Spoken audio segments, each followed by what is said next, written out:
A secret for two. Percy was a milkman.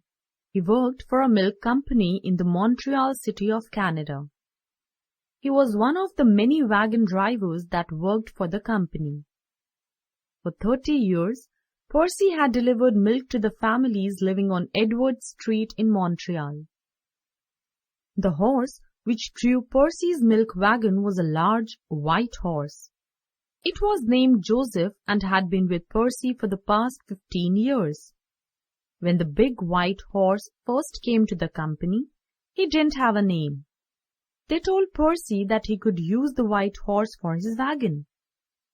Percy stroked the horse's neck and looked into his eyes. "This is a nice horse," he said. "I'll name him Joseph."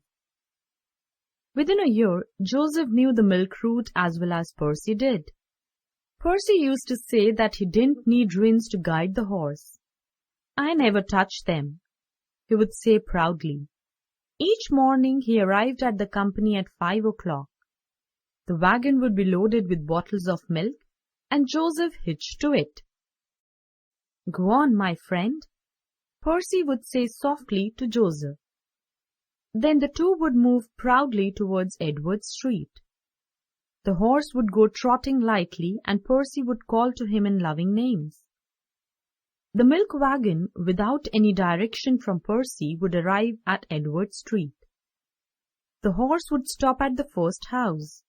He would allow Percy about a minute to get down from his seat and hand over a bottle of milk at the front door. Again the horse would go on. He would skip 2 houses and stop at the third. Thus, the two would go down the length of the street. At the end of the street, Joseph would turn around and come back along the other side. He was really a very smart horse. At the company, Percy would boast of Joseph's skill. "I never touched the reins," he would say. "Joseph knows just where to stop. Even a blind man could do my job with Joseph pulling the wagon." So it went on for years. Percy and Joseph grew old together. But gradually, not suddenly.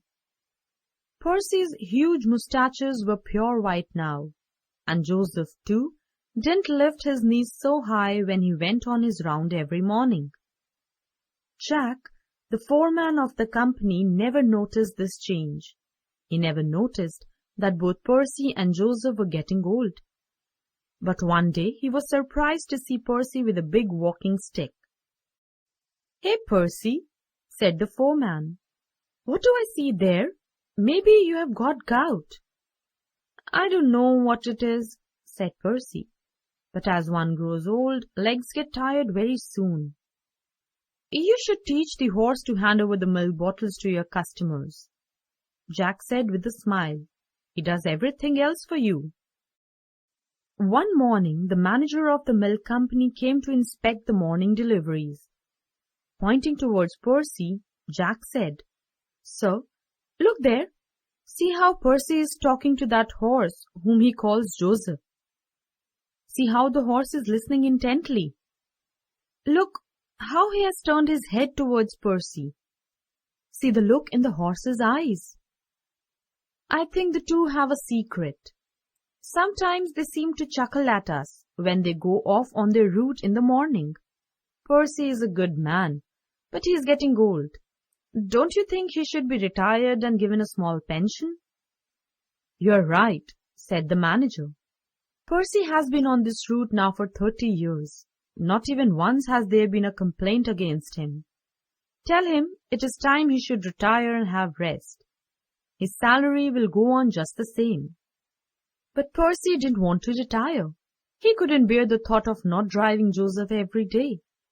He said to Jack, "We are 2 old men, me and Joseph. Let me and him wear out together. When Joseph is ready to retire, I too will leave." Jack understood Percy's feelings. There was something about Percy and Joseph which made one smile tenderly. It was as if each drew some hidden strength from the other. When Percy was sitting on his seat with Joseph hitched to the wagon, neither seemed old, but when they finished their work, Percy would limp down the street painfully. He seemed very old indeed. Joseph, too, would drop his head and walk wearily to his stall. Then one morning, Jack had dreadful news for Percy. He said, "Percy, there is bad news. Joseph did not wake this morning. He was very old. You knew Percy. He was 25, and that is like 75 for a man." "Yes," said Percy sadly. "I am 75 now. My poor Joseph. I shall never see him again." Jack patted Percy on the shoulder. "Don't worry, Percy," he said. "We'll find you another horse, just as good as Joseph. In a month's time you will teach him your route, then you will—" But he stopped when he looked into Percy's eyes. For years, Percy had worn a heavy cap. The peak of his cap came low over his eyes. Now when Jack looked into Percy's eyes, he saw something which startled him. He saw in them a dead, lifeless look. They were mirroring the grief in Percy's heart. "Take today off, Percy," Jack said.